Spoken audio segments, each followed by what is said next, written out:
Hey everybody, welcome back to the channel. So, continuing the saga of the Type 3 engine for the Squareback. I picked this guy up. So you guys, well, if you watched the last video, you know what happened. You know, the case is machined wrong.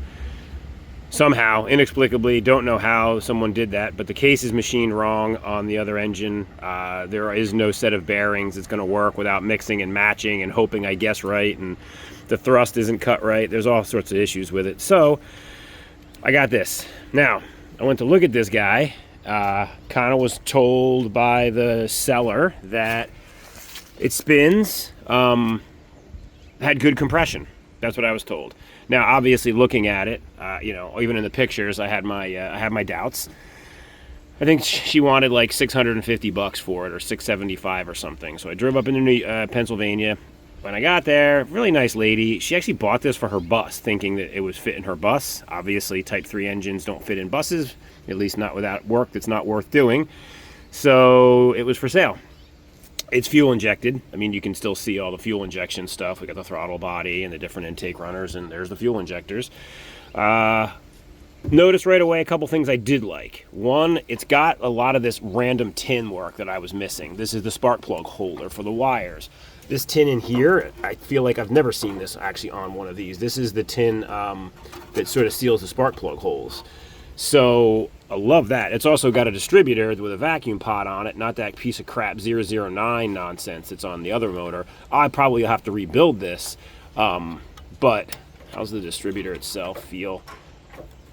The shaft. Oh, the shaft actually feels pretty good. So, yeah, I mean, maybe we got some good stuff there. I like those things. What I didn't like is when I grabbed the crank to check the end play, because obviously we've been burned on end play and such. I'm like, oh, there's no end play. It's locked up.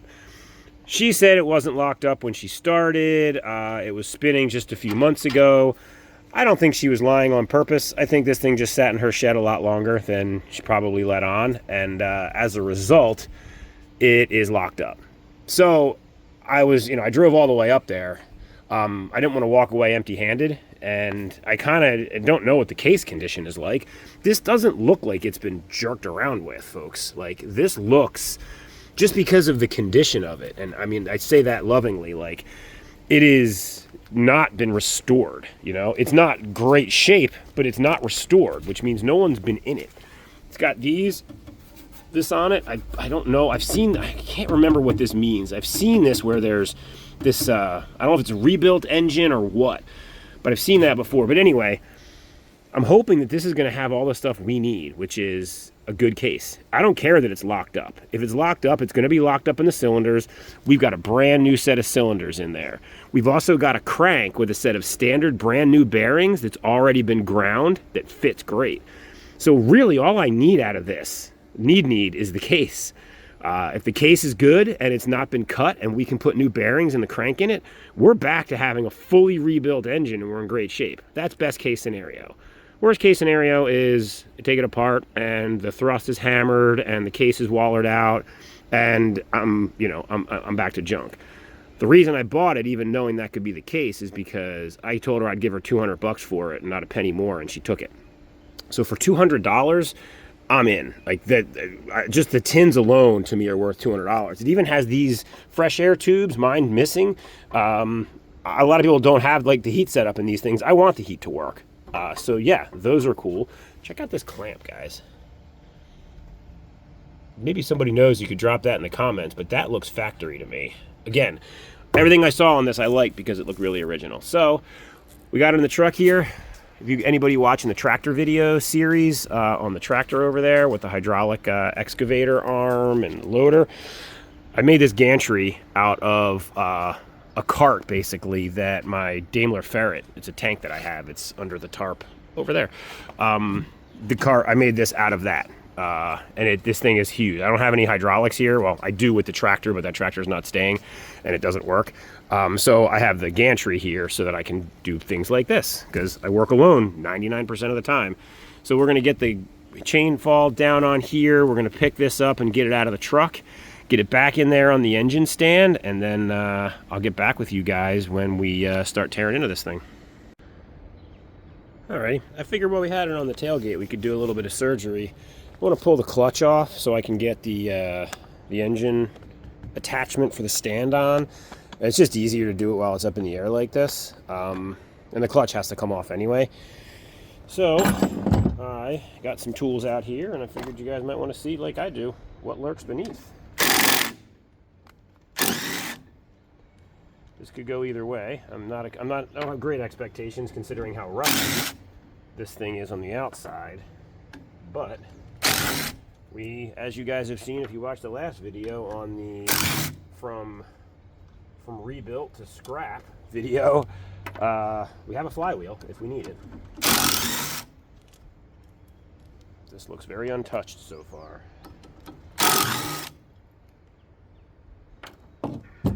Survey says, all right, so pressure plate is gross and rusty. Not terrible. I mean, it could be reused, but it's the old style. I wouldn't use this anyway because it's the old style anyway. I don't know why it's on here. This motor is a later block, so I'm a little bit surprised it doesn't have some of the later stuff on it. All right, so yeah, this clutch had almost no miles on it when it was decommissioned. You can see how deep the rivets are, how thick the material is. So it's actually in pretty good shape. I've got multiple clutches, so we don't really need it. As far as the flywheel goes, yeah, I mean, we'll have to get in here and clean this up with a grinder and see what the surface looks like. But first glance, the flywheel that I have from the other car is better. If nothing else, the ring gear on this is kind of rusty from sitting. Oh, this is moving a little bit now from the shock of the doing the thing. Man, I'm really tempted to put a nut on here and see if I can get it to turn. Yeah, it's starting to move, guys. I can't resist. I'm gonna go get a wrench and we'll see if it turns. All right, I realize I'm chasing squirrels a little bit here, but I just gotta try. Nope. But it didn't move that much before,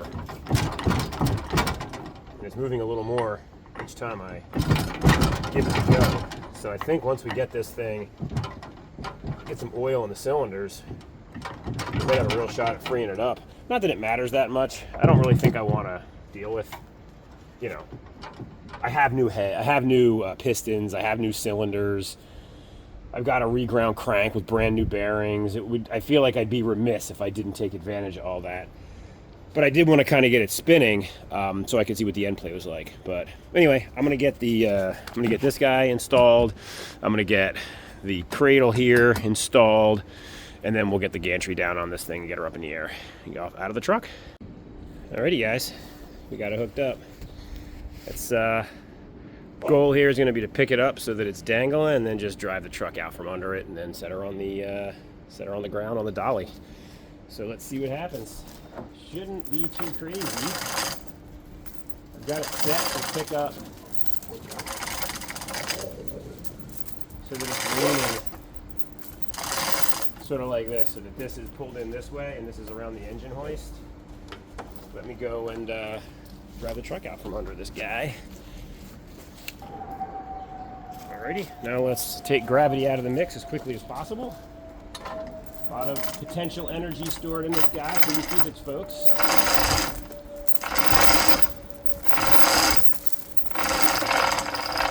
Allergy season. Alrighty, and there we have it. Successfully onto the ground. Let me go get my dolly and we'll wheel this baby back inside and get it on the stand. Alrighty, first order of operations, say hi to the dog. Hi, dog. Good boy.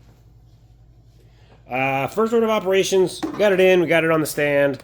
This one's going to be a little bit different than the last video, I hope. Hopefully you guys watch that one so you'll have some context for how I ended up here and what the plan is. You know, step one with this guy here, now that it's in here, I have in the old motor, I have pistons, I have a crank, I have all kinds of parts that I think are good. This looks like a beetle tin. So I don't know how much of any of the stuff, quote unquote, that I'm going to need to use is. So my first goal here, step number one for me, is just going to be, let's get it apart. Let's get this apart and see what's good. You know, remember, it's locked up. So being locked up means that, wow, look how old this cap is. This used to be the nice orange ones. Being locked up, I don't know exactly what the condition of the end play is to know what I got going on inside bearing-wise. So I'm going to start stripping it down. We're going to take all the things off of it so that we can rebuild it back up with better things, you know, on it. That's going to be how we go. All this intake stuff here, it's not stuck. I won't lie. If I had a fuel injection harness for this thing, I would seriously consider going with fuel injection, just because I like it so much. Anybody who watches the channel knows how I feel about the L-Jet fuel injection. I do, however, feel like if this does have the fuel injection system that was on this was probably D-Jet, not L-Jet. So I don't know that for sure. Pretty sure. Yeah, I'm pretty sure it would have been a D-Jet, which I'm not as big a fan of. But anyway, let's start by getting this apart. We finally have a real good example to work from of, okay, we know what this is supposed to look like now. The other engine I got in little tiny pieces, so I had no idea what it was supposed to look like. We're going to pull the front tin here, the front shroud. The goal being to get down to the heads as quick as possible so that we can start to try and get this thing moving. I am going to tip it up on its end and throw some Marvel Mystery Oil into the cylinders. It'd be great. This thing started to free up and we were banging the clutch off of it a minute ago. I have a little bit of movement here. I kind of want to put some oil in the cylinders and see if I can get it moving. It doesn't mean I'm going to use those cylinders. It just means that I want to see if I can get it moving or not. It'll also make it way easier to disassemble if the pistons aren't frozen in the bores. So let me get the plugs out and then we'll start tearing things apart. Well, that was quick, guys. So I was just taking plugs out. I was going to put some oil in the cylinders to try to get this thing freed up. Took this plug out. It was really stuck in there pretty good. But I'm like, oh, all right. It looks pretty good. Not bad at all. Like, I don't know why it was so stuck. So I went to pull this one out. Also pretty stuck. But take a look. Wah, wah. So for those that don't know what that means that a valve has dropped into the cylinder while the engine was running and has no doubt created all kinds of havoc inside that head. So more than likely that head is destroyed, the piston is destroyed, and the cylinder is destroyed because it was clearly running for a bit to pound that into oblivion. I would have said maybe it's broken off, but that's definitely not broken. That is 1,000% destroyed. So we know a couple things. We know, one, this engine was never quote-unquote free, like she said. Oh, it was rotating. No, it wasn't. It would never rotate because there's going to be pieces in there holding it up. And two, we know we're definitely going to need, at a minimum, our heads, pistons, and cylinders, which, again, really isn't that big a deal. I don't care that I need those things. Would have been nice to have an extra set of heads kicking around. And there's always a possibility that we're going to get into this and find out that it's something different. But I've kind of seen this movie before, and I kind of know how it ends. So, you know, I'm sure any of you guys that have done this before also have. So we'll go through the... Man, why are they so tight? We'll go through the effort of pulling the rest of these out, and we'll continue disassembly. But I think we know very quickly we're up against it in terms of reusing at least the top-end parts. All right, got the rest of the plugs out. So, you know, one of those kids is not like the other. One of these kids is absolutely hammered. So we know that that cylinder, what is that, 3? Yeah, it's 3. It's always 3 in these Volkswagen engines. It's the one that runs hot. So yeah, we know we got problems. So I'm going to continue to strip this guy down, and I'll get back with you guys when we start looking at cooler stuff. Alrighty, progress report. So definitely, I mean, I'm going to go out on a limb and say I'm the first one into this motor. Everything still has the factory washers and stuff on it. Like, it's got the original twisty hose clamp for the boot. This padding here, I didn't even know this padding was a thing, guys. Like, I've never seen it on one before. So it looks real original. And you know what makes me even really happier-ish things? It's got the factory cooling stuff on it still. It's got the tins. I didn't have that on my old motor. The belt crank and pieces for it are really hard to come by. I didn't think I was going to be able to get it. I was just going to run without it. This one has it. So I'm being as careful as I can. I broke a bolt here. It's a through bolt, but it snapped right off. There's a lot of corrosion in this, so I have to be careful. But so far, I'm seeing a lot of crap down in the intake. It's been left open, obviously. The throttle body was open, or at least enough for stuff to get in there. And I'm pretty sure we're going to have serious wreckage in here. And that's kind of what I'm doing, is I want to get this side ready to go and opened up so that we can check it out. And I'm close. I just got to get this little tin here off, and then we're going to flip it up, and we're going to pull this off and just bask in the nightmare that I think we're going to find. Right, dude? Right? It's definitely what's going to happen. Good boy. All right. I'm going to keep going. I'll bring you guys back in when there's something cool to see. All right. Got the other tin off. If you ever needed to know why you never run an air-cooled engine that's been sitting, this is why. Had no idea this was here. Couldn't see it from a distance. Couldn't see any evidence of it from the outside. Just got some acorns over there that maybe could have caught fire. But bad news, you try to fire this thing up, it will overheat, but it also may catch on fire, depending on what kind of fiber our little friends here used. So, yeah, moral of the story is always when you got, at least scope it with a borescope when you got an air-cooled engine that's been sitting. Yeah, we're getting there. We got the front off. Everything's coming out real good, and it's all original fasteners so far, guys. Like, I've never seen one so complete and original. My guess is this turd dropped a valve pretty early on, before all the engine builders started getting a hold of stuff, and there was just easier fish to fry than dealing with this thing. But I don't know. I mean, this assembly right here is pretty exciting for someone who actually likes the factory cooling option. So yeah, I'm gonna remove Mickey's nest here, and then I'll probably pull that head off just so I can get a look for some satisfaction. Alrighty, team. Let's evict the House of Mouse here. Ooh,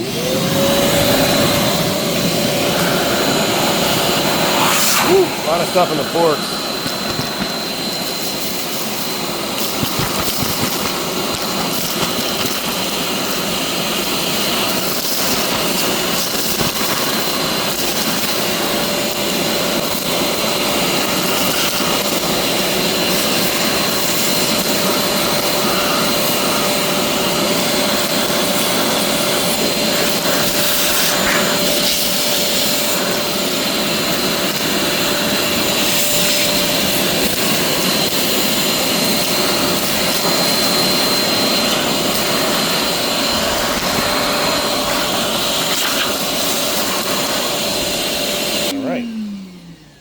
So that's good enough for now.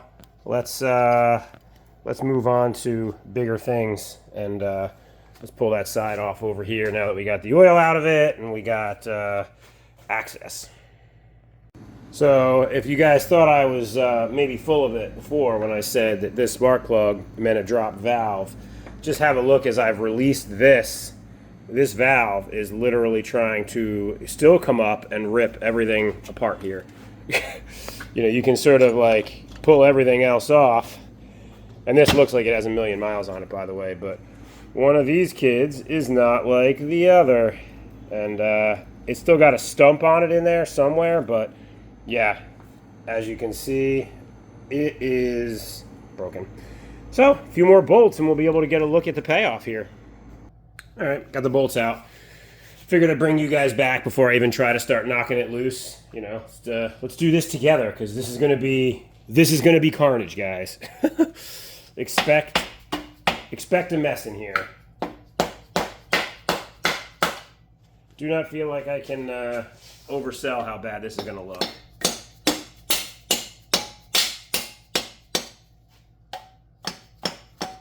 this head is more than likely complete trash.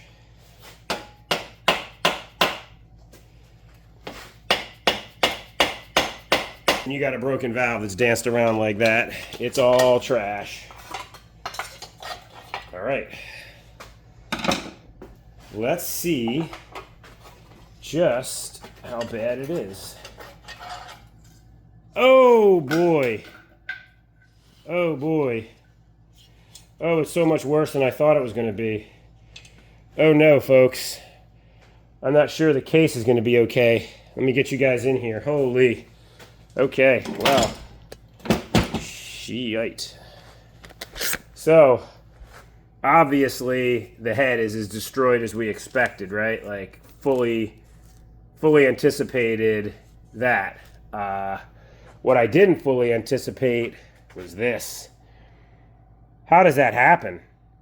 How do you do that to... Can I move these pieces? How long did they run it for? Did they just keep driving?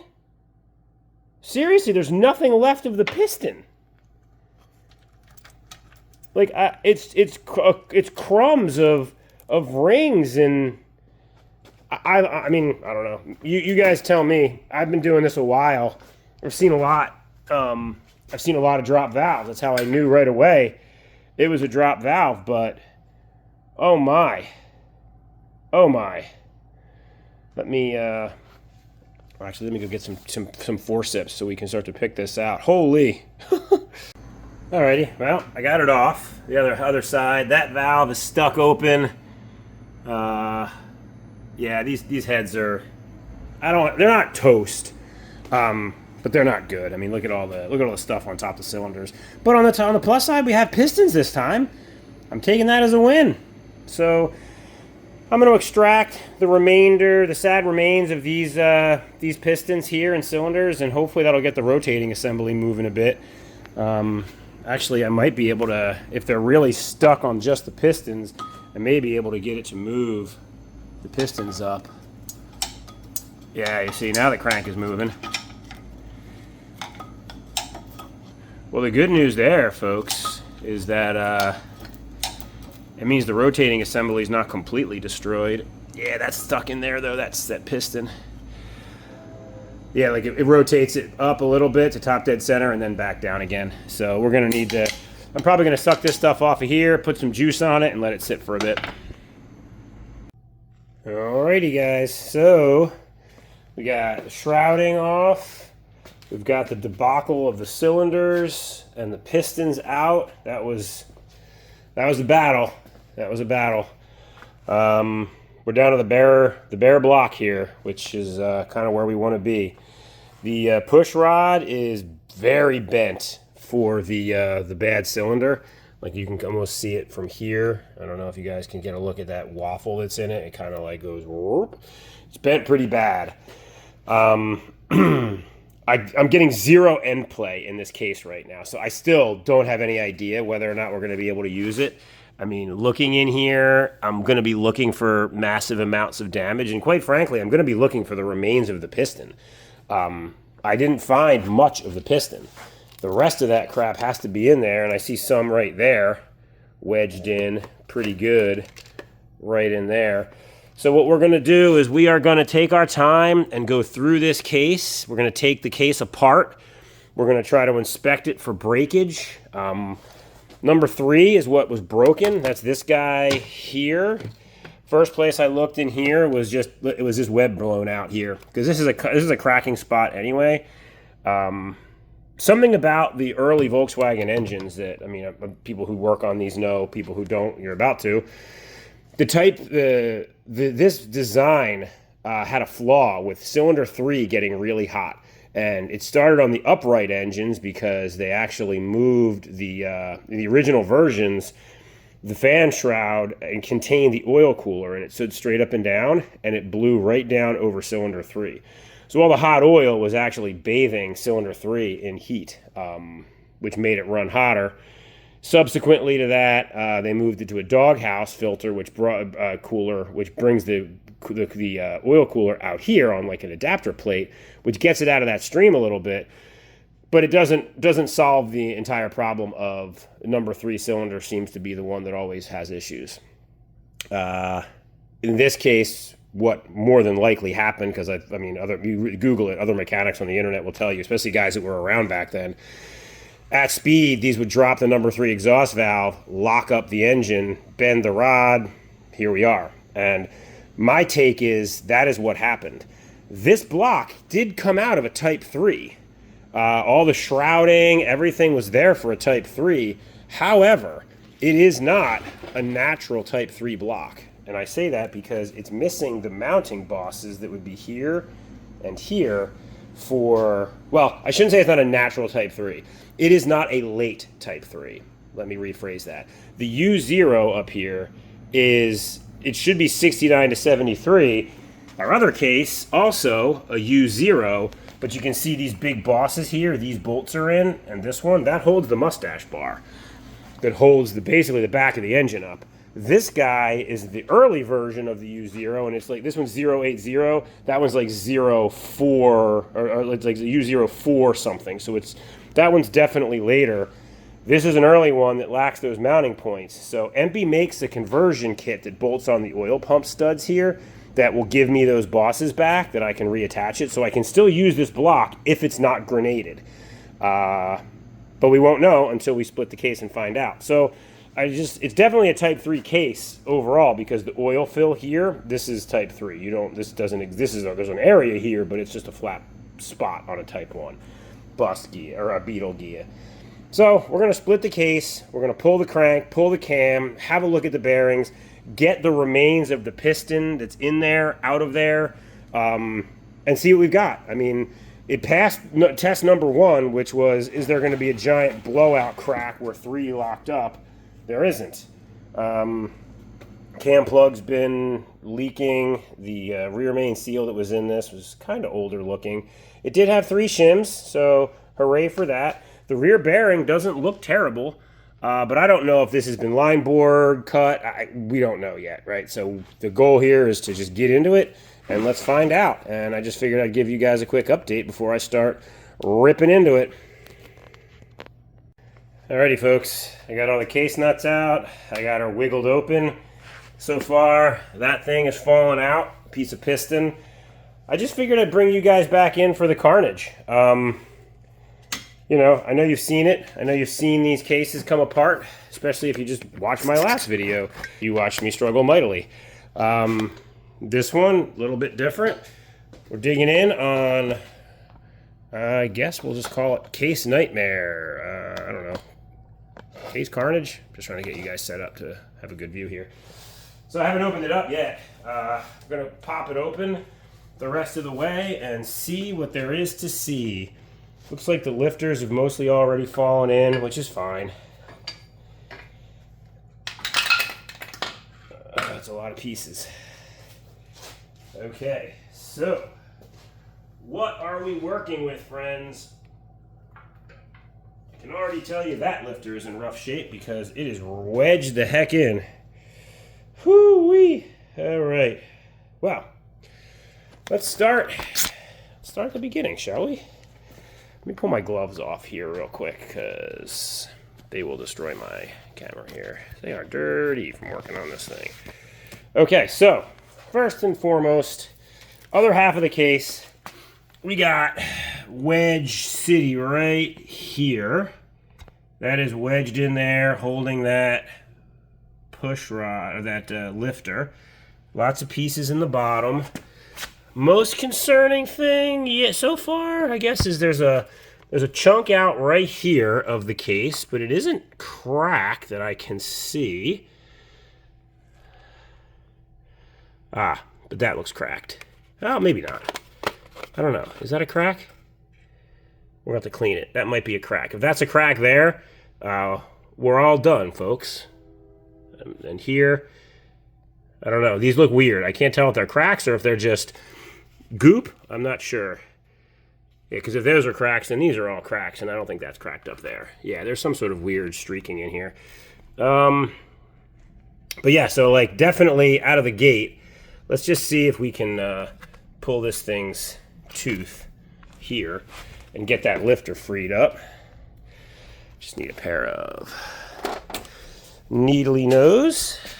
All right. Not the best lighting for this, but it'll do. It'll do. So this, oh boy. This is gonna need 2 hands, which means I gotta put you guys in something. Hold on. All right, let's see if we can knock this out, this piece of whatever, and free this lifter out. All right, it is moving nice and easy at least. It wasn't like it was wedged in there so much that it was going to take an act of God. Okay, so this looks like more piston to me. I mean, I think a quick trip through the ultrasonic and this guy's ready to go back in. Jesus. Okay, so, well, interestingly enough, the lifter feels good and there's not a lot of play in this. I will have to file this because it did chip it here. But they all have a little bit of I mean, they all have cover. They're all covered in crap. The rest of these all fell out, so it stands to reason that they're okay. This one here is just going to need yeah, it's already going in. All right, just going to need a little bit of filing on that. And it looks like, yeah, all of it has to be cleaned out. So, emergency number 1, well, I won't say emergency. Item number 1, handled. We now have the lifter bores are okay. We just have to clean up around the mains here and see what we have. We do have a bearing half here that we can pull out. It has definitely seen some action. And overall, man, I think this case has seen some things before this catastrophic failure. But we'll see. We'll see. Yeah, the bearing is worn, as you can see by the copper coloring, but it's not broken or through. Let's go take a look at the other half. So in here, as you can see, there's the remains of the piston, all up in there, all in there. So that's going to need some doing. Let me get some gloves on and let's pull the crank back out. Alrighty. So let's remove the cam.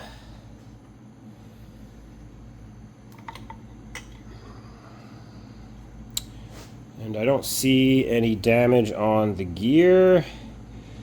The lobes don't look damaged. They don't even look worn, really. I mean, everything's dirty, but I don't see any bluing. Wiping more crap on that I'm taking off.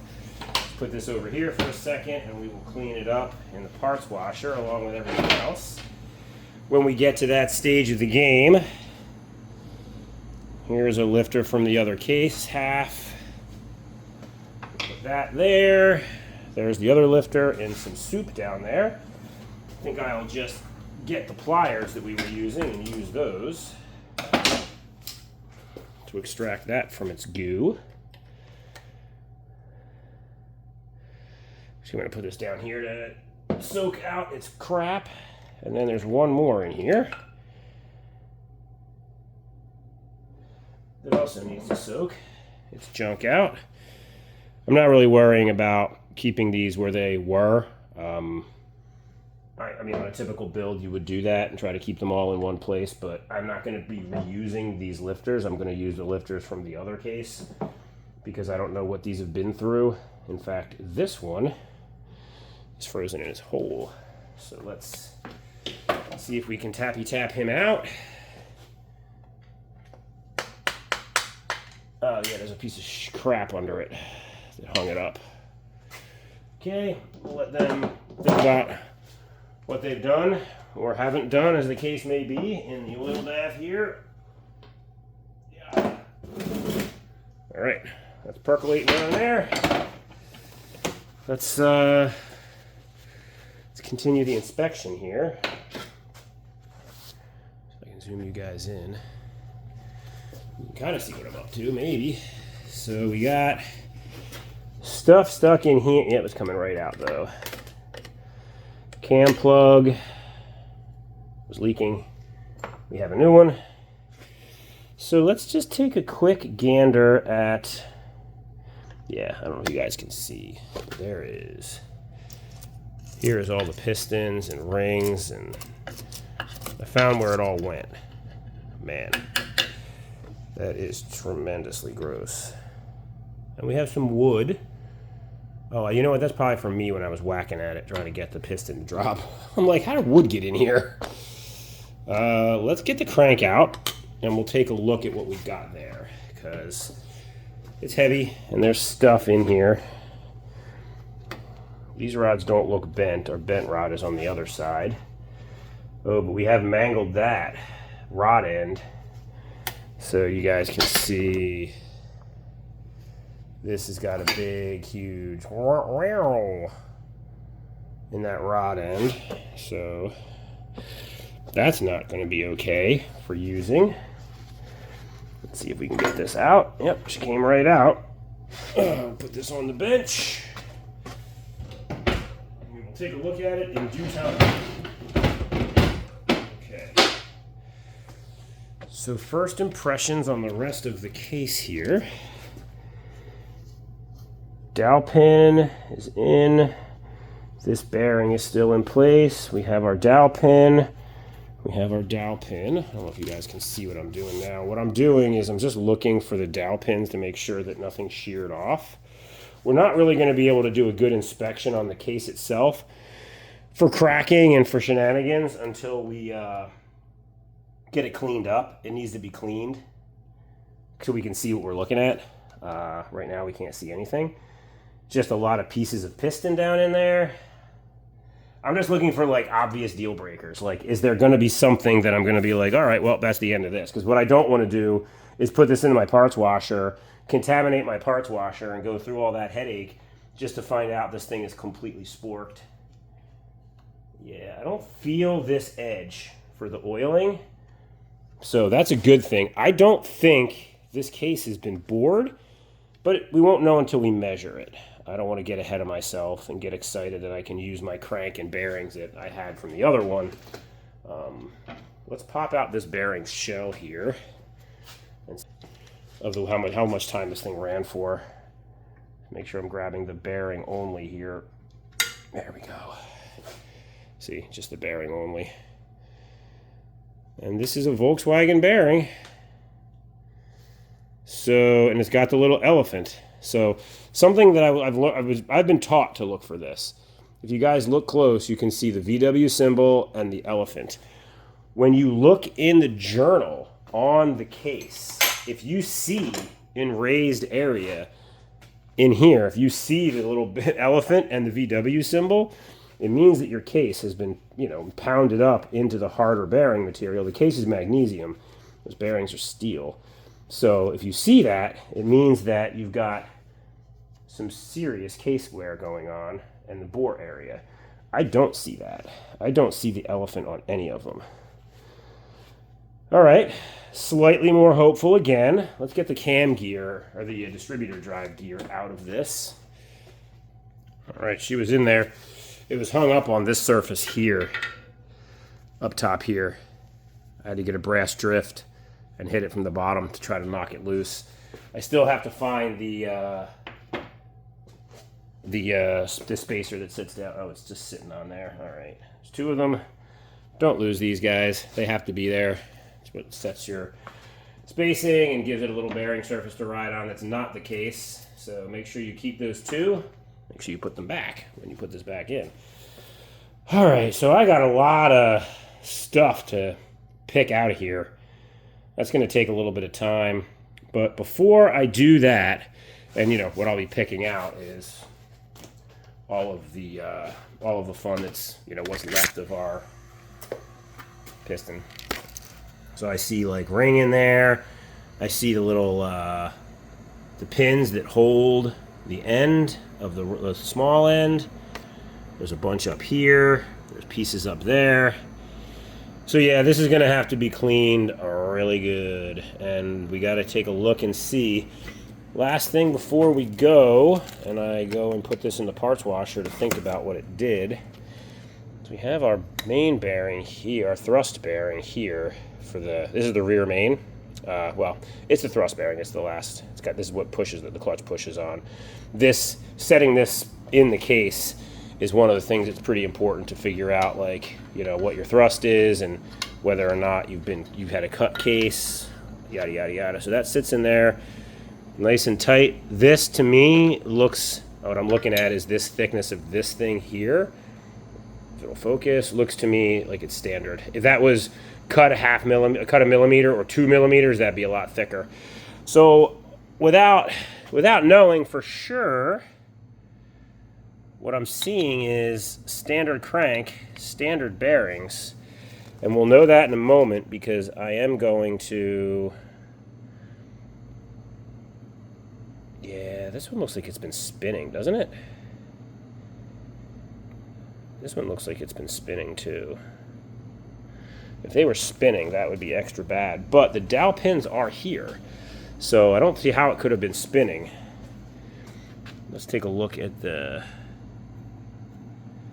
pinhole. Yeah, it's not, I mean, it's wallered a little bit, but it's not terrible. Not this one. No, it's fine.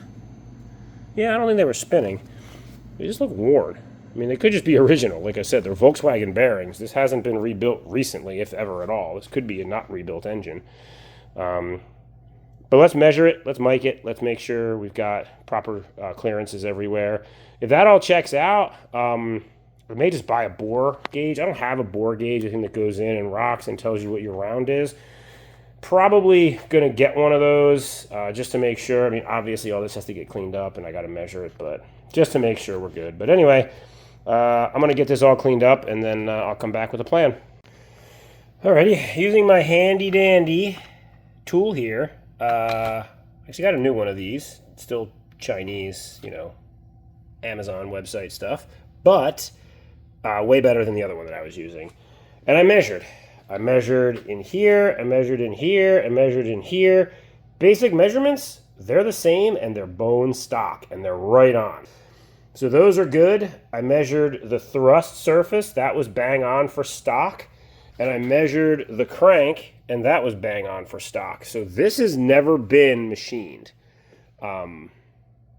which is great, right? Like if these are actually still round, I can actually put a motor together with the pieces. And what I mean by that is the following. So this crank hasn't been cut. It is stock. However, it has suffered some things. We talked about the rod that's bent. Here you can see the bent rod. I mean, they're not supposed to do that. And notice this isn't just falling back down.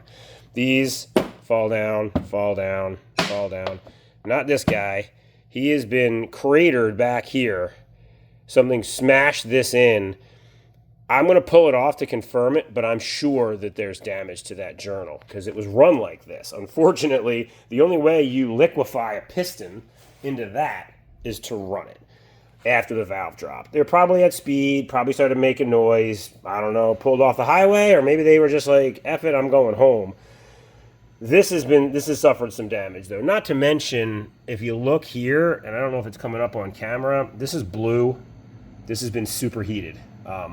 This has been real hot. So it's been heat treated, or it's been heat cycled in a way that I don't love. Plus we've got damage here. Plus it suffered the shock of this thing, whatever bent this rod. For a steel rod to bend like this, there is tremendous force inside this case. So obviously we have to check this for cracks. If it's cracked, done, game over. If it's not cracked, and I can't see any cracks yet, what we have in that carcass is a ground crank that came with a set of standard size bearings that are pretty much ready to rock. These are 0.25s, which is what that crank is cut to, but it's standard thrust here, and it's standard diameter, which is what our case is. I've got a whole nice bearing set here that our previous owner installed incorrectly because he thought that case, was the stock size, and it was not. So that crank with those bearings, and obviously the crank has all the rods on it, in this case with that cam, because again, this cam it looks fine. I won't throw it away, but it's been in the shock system. Those pieces together, their powers combined, we may end up having a motor to work with. Now, I will preface everything, or I will say everything I just said. If you were building an engine on an unlimited budget or a high budget, if you were going to throw the $5,000 at it, buy a new case, buy a new crank, buy all the pieces, you can absolutely do that. Spend the $5,000. Heck, go buy a pre-made engine and put it together. Throw it in your car and you're done. That's not fun for me. This is fun for me. Trying to make this work. Is it going to be engine builder, micrometer perfect everywhere? And people will probably say in the comments, it's a hack job, you should take your time, blah, blah, blah. This isn't a time thing. For me, this is I want to see if I can make this work with what I have. I'm $200 into this engine. And I got the rest of this stuff with the car. And the bearing set that's in that, the guy gave me my money back on because he sent me the wrong set initially, and I had to do a switcheroo with the guy. S&S Air Cooled, shout out to them. The guy's awesome. Was supposed to be a standard thrust. I got a 1mm thrust. He said, keep it, have it turned down. I kept it, had the bearing turned down to standard thrust, and used it in here. But he didn't charge me for the bearing set. So, again, S&S Air Cooled. I have no sponsors. I have no real subscribers. But if you're watching this and you need air-cooled parts, Steve's the man. So I got $0 into this project for this motor outside of the money that I have in the $200 here. Plus, honestly, and I didn't show you guys this earlier, right here, silly looking part, right? This is worth the $200. This is the thermostat control valve. It's a thermostatic bellows that controls the engine's flappers for heat. When these blow and they wear through, it's like an alloy, they go twang and they spread out like an accordion and it pushes the flaps open and you overcool instead of undercooling. I haven't seen one of these not sprung since I was a kid. They're always sprung. There is a guy that rebuilds them on the internet. He gets $180 a pop for them. So it would cost me $180 to get that. And I got the whole engine and plus the cooling flaps and some better shrouding. I got all kinds of good stuff with this thing. I just also have this disaster. So I don't want to get ahead of myself and get too excited. My cam bearings, I got a brand new set of cam bearings in the other case.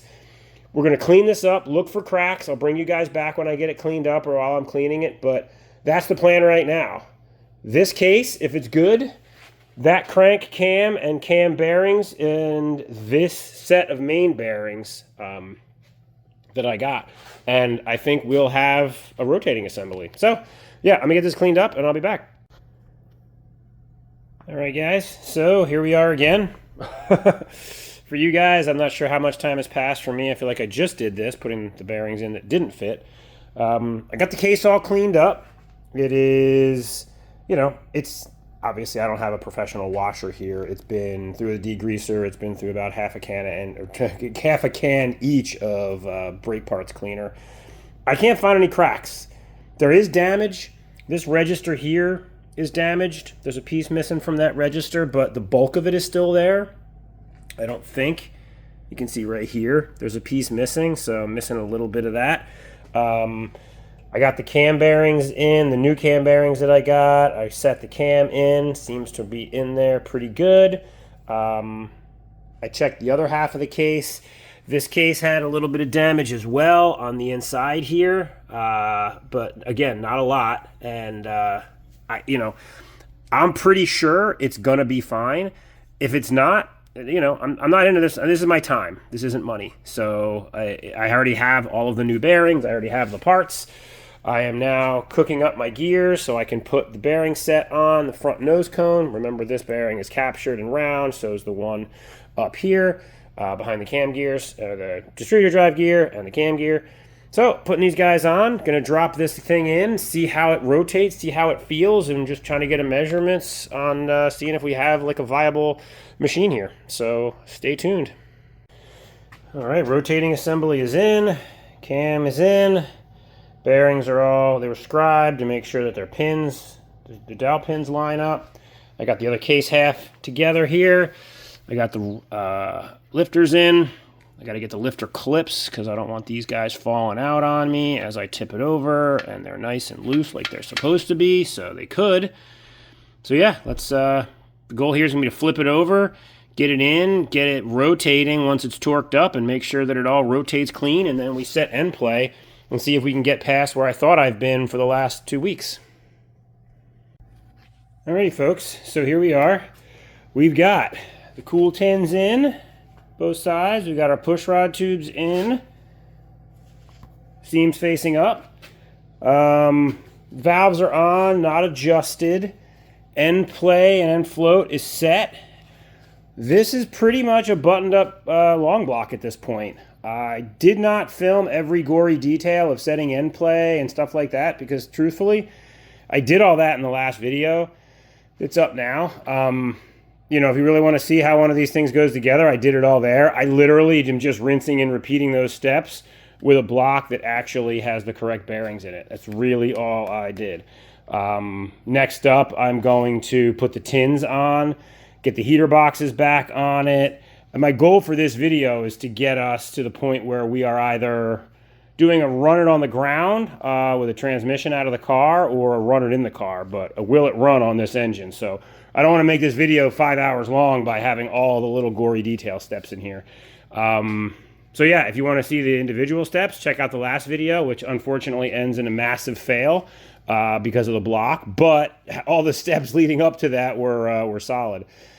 In this case, yeah, I just want to show you guys where we're at so you have some context. I'm thinking rather than buy a used transmission or a bad transmission and cut it in half to make a test stand, this thing is already 9/10 of the way out. It's being held up by a ratchet strap. I already have to take both axles off and rebuild them because the boots are leaking and God knows when the last time they got the correct grease is. So if I do that, the only thing holding this transmission in the car at that point is the front mount and the shifter rod. That's it. So I may as well just drop the shift rod out, pull the trans. It'll give me a chance to clean the trans, make sure we got good oil in it, check it over real good, and then as a bonus, before we go through the effort of installing this thing in the car, we can install the transmission onto the back of it and fire it up on the ground.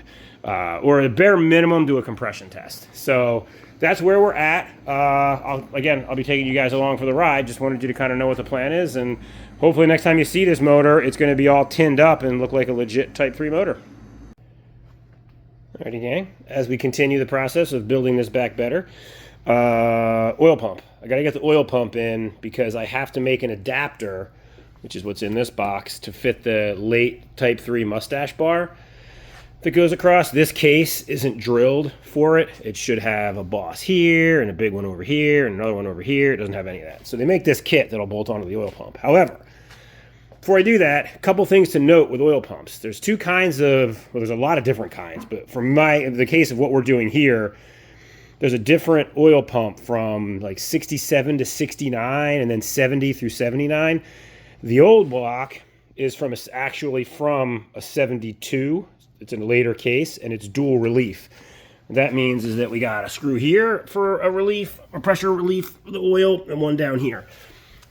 This case only has one of those. And what does that mean? It means this has the older oiling system with the slightly smaller passages and all those things. So I can't reuse the old oil. Well, this is the oil pump that came on the original engine. This is the oil pump that came on the one with the bad piston. You can see they're different. This one has deeper gears. I think it's like 22 millimeters to 26 or something like that. Net, I need to use this one. This one will fit. This will go in. This will not be correct. And the biggest thing you see is look how big that hole is versus how big that hole is. So if I were to put this bigger oil pump in, it's not going to line up correctly with the oil passages. Normally, I wouldn't even bother with thinking about this. I just slap in the old one. But this old one ran a lot of trash through it. So I have to go through. I've got to check the clearances. I have a little, you can actually measure with feeler gauges what your clearances are inside, like between the gear and the housing and stuff. I got to make sure it's good. And if it's good, I'm going to clean it up and I'm going to send it. It should be fine. These are really hardy. They're very hard to break. But I'll check it just to make sure. A little bit of wear on the inside of the the case half here. I don't know if the light's going to let you see it. You can see some swirlies. This is the front cover for the pump. So anyway, that's where we're at. I'm going to clean this up and then get this guy measured. And if he's good, the next thing you're going to see is me putting it in. If it's bad, the next thing you're going to see is a new oil pump going in that thing. Alrighty, guys. I saved you the gory details. Again, a lot of this installing of the tins and stuff was in the last video where I thought I was going to have a good engine, and it turned out I had a piece of junk. So if you haven't watched that video, I would say maybe go check that one out. It's basically how to do all the tin work and everything. I saved everybody the headache this time. Tins are on. I ended up using this tin from the new engine, and I used this tin from the old one. Just trying to, use the best parts that I have. Got the shroud on. I feel like it might have a little bit of a warp to it. There's a light rub in one little area in here. I think the truth is, because it's just such a light noise, I'm just going to have to let it self-clearance because, there's just nothing else I can do. This is all tightened up. It's all sealed well. I did check the thermostat one more time before I closed this up to make sure, and it's opening and closing fully. I have the front cowl out drying so that I can bolt that on.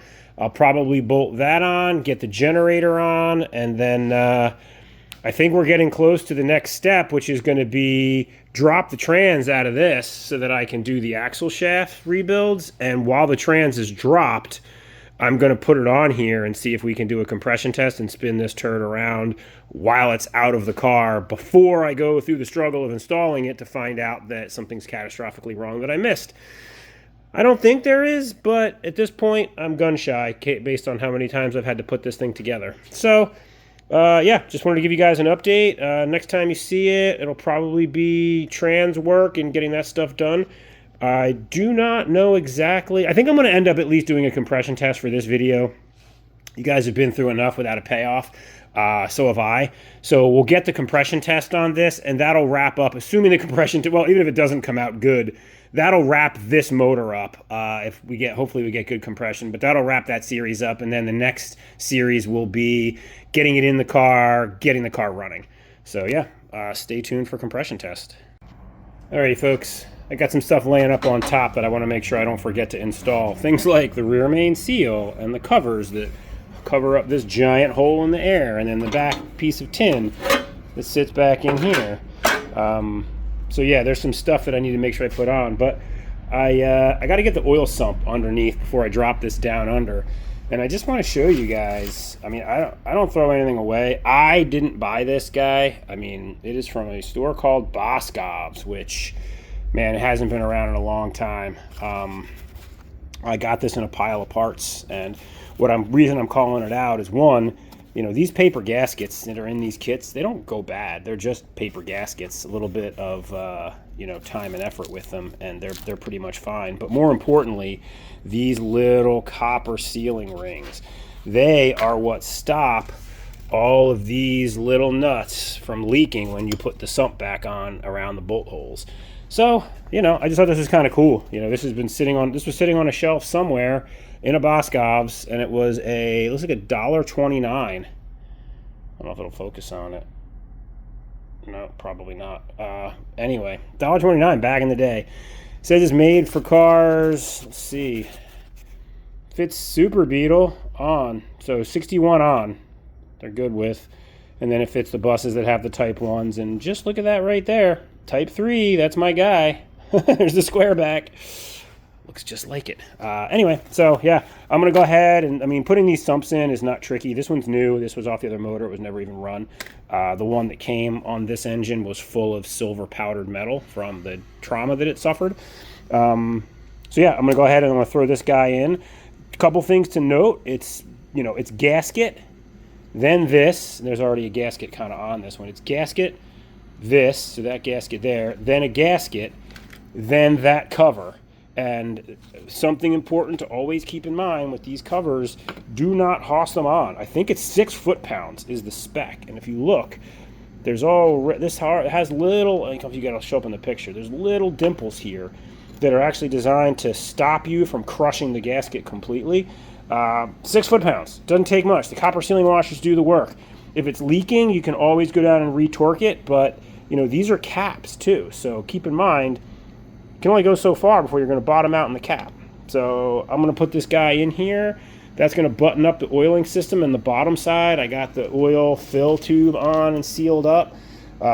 Put these guys on. We are ready to drop this onto the ground and throw a trans on the back. So stay tuned for that. Okie dokie.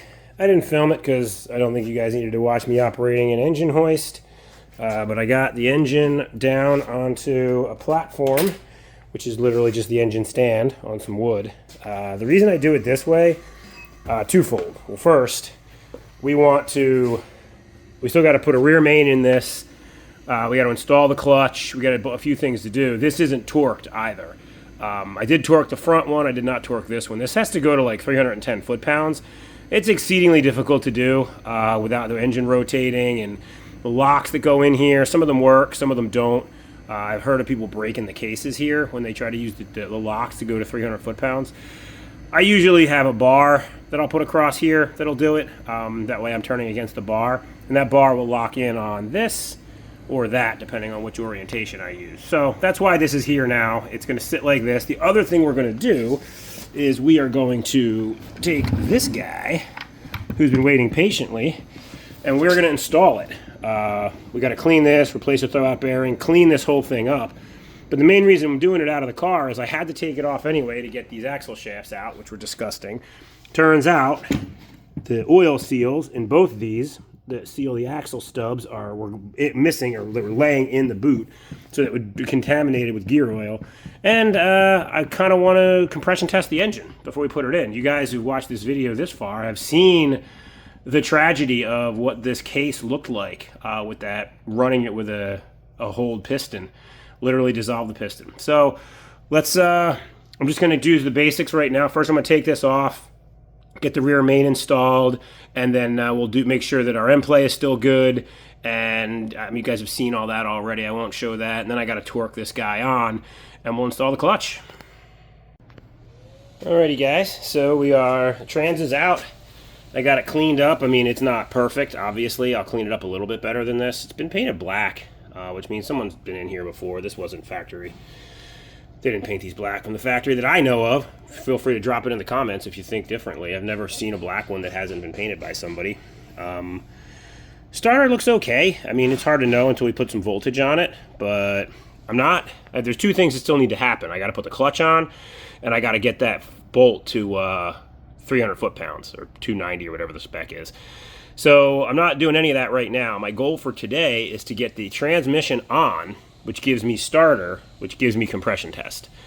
No, I really don't want to put this thing, despite how nice it looks, I really don't want to put it in and find out that it's got a bad, there's a bad cylinder, I'm knocking something. So we're going to put oil in it. We're going to bolt this transmission on, which is really just, there's a bolt here, there's a through bolt here, and there's the studs there and there. Probably not even going to bother with the studs. The transmission will hang there. We're just going to get the top ones tight enough so we're sure it's straight on the ring gear, and then we'll put some voltage on this and get this monstrosity to turn over, hopefully. So I'll be back for that. Alrighty folks, so let me explain to you what we've got here. Battery charger, charging our battery. Transmission is bolted on. I just have the two top bolts on. There is a unique little horseshoe shaped one. You see how it fits in this little channel on a stock starter. Makes it way easier to put the motor in and out, because this is very hard to get to the back of when it's in the car.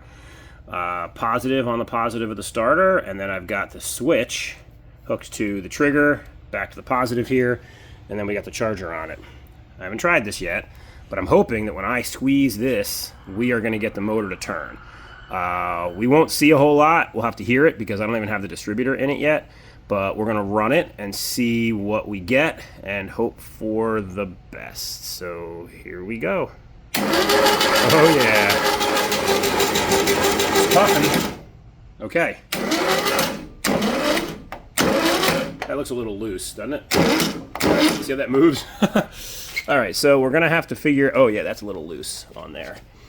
There's screws back here that tighten that into here. We got to make sure that gets tightened up. Glad I saw that before we ran it. All right, so the next thing I'm going to do is get the compression tester, and we're going to stick the compression tester in the holes and we're going to see what this motor is going to give us. So let me get that set up. Alrighty, so in an effort not to assume too much, compression tester is going to check the compression in the cylinders using this gauge here. You just simply thread the adapter into the spark plug hole, connect the quick connect here, and then cycle the motor. If this car was together, you want to make sure that you were holding the throttle open and the fuel was disconnected and obviously spark. In this case, we have none of those constraints. We got open manifolds and no distributor, so spark and fuel are not an issue. So what we're going to see now is I am going to hit the button, and we are going to really hope that we get compression out of this cylinder. I'm going to see it for the first time, just like you guys.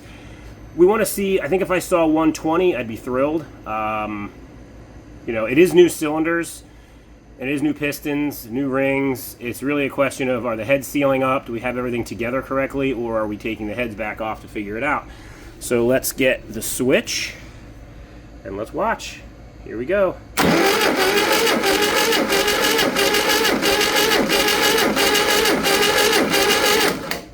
All right, we got to right around that 120 mark, just a little under, probably like 115. I'm gonna take that, considering the motor's not exactly firing over. We could try to put this on boost. Yeah, this battery's not in great shape. Let's put it on boost for a second and see if we can get that to go up. Yeah, it kind of just got us to the 120 mark. Okay, again, I was shooting for 120. It'll run down to 60. I mean, if you have a bad motor, it's got really weak compression. As long as you got about 60 psi in the cylinders, it is going to work. You'll get it to light off. So that's one cylinder. Then I'm going to unthread the adapter and unthread the adapter, and I'm going to thread it in the next hole. That was 2. This one's going to be 1. I don't know if I can do this one-handed or not without cross-threading this thing in there, which would be terrible. Yeah, let me put you guys down. I'm going to thread that in, and we'll come back to the next cylinder. Alright, battery's charged up. Let's try cylinder 1 again. I don't know if it's going to be a lot different. I mean, this motor's never run, so those rings are not seated. Plus, I did have to fumble with some of the valves. Like, this hasn't run in a long time, so I'm going to call it okay if we're getting anywhere close to 100, between 100 and 120. We'll recheck this after the motor runs. Obviously, it'll run on 90 or 100 or whatever.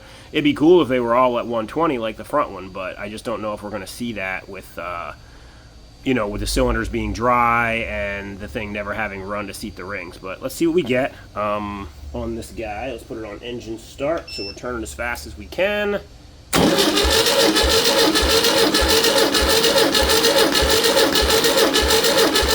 Alright, I feel a little better. 110. So the first one was 120, this one was 110. Not really too sweating that. That's going to be fine when we get it running. Let me get this moved over to the other side. Alrighty, let's hope for the best here on cylinder 4. Let's get the engine start cooking again, so we have max amps going through these great cables. Come on.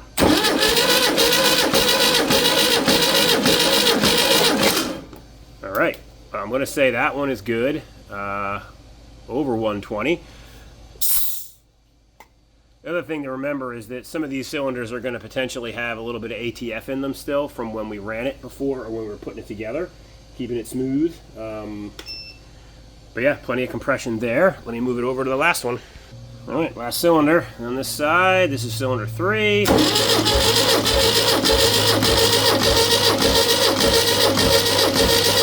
Alright, just a hair over 120. So, what we got is we got like 120, like 100, 130 almost, and 120. Unseated rings, you know, heads that are not rebuilt, I'm taking that and running with it. We're in good shape. We can throw this thing in the car. There is oil in it, by the way. I don't know if I mentioned that. We're not running this thing dry. But yeah, I'm feeling pretty good that we're at the stage where we can put this thing back in the car. So what I got to do next is take all this back off, take the trans back off, install the clutch. Well, tighten the flywheel gland nut to the 258 or whatever it is. I gotta look it up. Then put the clutch on. Then we can we gotta rebuild these axles, which are horrendously gross. I'll do a video on that just so you guys know how to do that.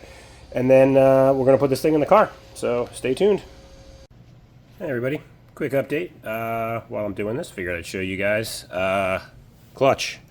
We got an install tool, the disc, the pressure plate, throwout bearing, new bolts, blue Loctite, 216 inch-pounds in a cross pattern for the bolts. You want to make it clean as you can, so you don't want any crap on this, no oil from all your processes. I torqued down this nut by flywheel locking it, and I did the math. I weigh 200 pounds, inch and 1 foot 4 inches out from the center on a bar, and I stood on it. I put this side of the engine under this tire so that I could torque it. And then that's an easy way to get max torque. So what we're going to do here, it's pretty simple. This goes in, your disc says, you can see on it, it says clutch, gearbox side. So that's going to face me. We're going to put that in there. We are going to put this on here. I've already cleaned this. This we're going to clean. Got a little bit of besmirchment on it from sitting. It's not going to hurt it. Yeah, I can't even really rub it off. I don't even really feel it. I see it more than I feel it. Nice and clean. Yep. And then we are going to put the pressure plate on here. I don't know if I can hold the camera and do this. The pressure plate is going to go on, and then I'm going to torque the bolts in a cross pattern. 1, 2, 3, 4 to 216 inch-pounds. I think it's 18 foot-pounds. Using the old torque wrench. We will blue Loctite them, and like I said, you want to try to use new bolts. Usually the clutch kits come with them. I had an empty one on the shelf, just a regular, bolt kit. And then we're going to take this throwout bearing. We are going to take our transmission. We're going to clean this shaft up real nice, and we're going to replace this completely destroyed throwout bearing. So yeah, stay tuned. Alrighty, so this is bolted on, torqued up to 18 foot-pounds in a star pattern. So I got my flywheel lock on. This tool here is really just to make sure you're centered. Matches the splines of the trans. I did grease this. I removed the old throwout bearing, and I'm about to install the brand new one. A little bit of grease up in here, nothing crazy, just a tiny bit of grease on the splines, and then this will just slide on, and then it clips in the back, right in there. So yeah, that's it. Hey everybody, so here we are. It's getting washed out because of the light. So we got the jack holding up the engine in the engine bay here. All I'm going to do is jack this up. I'm going to pull this engine mount off and mount it to the trans so that I can get it all the way up straight and push it in so that the shift coupler gets into its home up there. I know you can't see a whole lot. There really isn't a lot to this to see. It really is just, you want to make sure that that mount is in the right position so that that hole right there accepts the stump, this guy, of the trans. Other than that, we're on our way. Alrighty, so I lost the footage of me putting this in all the way. I mean, it was pretty straightforward. I think I have the piece where I basically just put it on a jack, jacked it up into position, slid it in, bolted the trans mount on the front, and bolted the mustache bar mounts on right here in the back. This is what we saw on the mustache mount video. So I turn this coil around. I got some other things to do on this before it's going to be ready for a start. I hooked up my switch so I can actually turn it over back here. I've still got to put in a distributor, which isn't in here. I've got to get carbs on. I got to do carb linkage. I got to get fuel. So there's a bunch of stuff that we got to do still before we're going to be ready. I got this guy on. Look at that. For the oil. So there's a bunch of stuff that I still have to do before we'll be ready for that first start video. But we're close, folks. We're close. I mean, if I hook up, put the battery to it.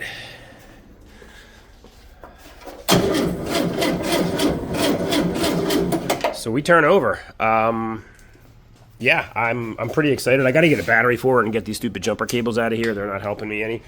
But anyway, thanks everybody for watching this. I'm not sure if I'm going to break up the bad engine combination, tear down with the, the bad cylinder into a separate video and kind of do that, or just do one big, hey, we got a parts engine, we put it in, we got to this point. But either way, you'll see all the content. Next up is going to be the Will It Run. I finally get to do a Will It Run on this guy, which I'm pretty excited about. So thank you for watching. As always, like and subscribe. I'm trying to grow the channel, and it really helps out when you guys hit the subscribe button. And other than that, drop down comments, anything you saw, anything you disagree with, agree with, anything you liked. Tell me what you guys like to see. There's a lot of stuff I don't film. There's a lot of stuff I do film. I could change that ratio depending on what everyone wants to see. So thanks for watching, and I'll see you guys soon.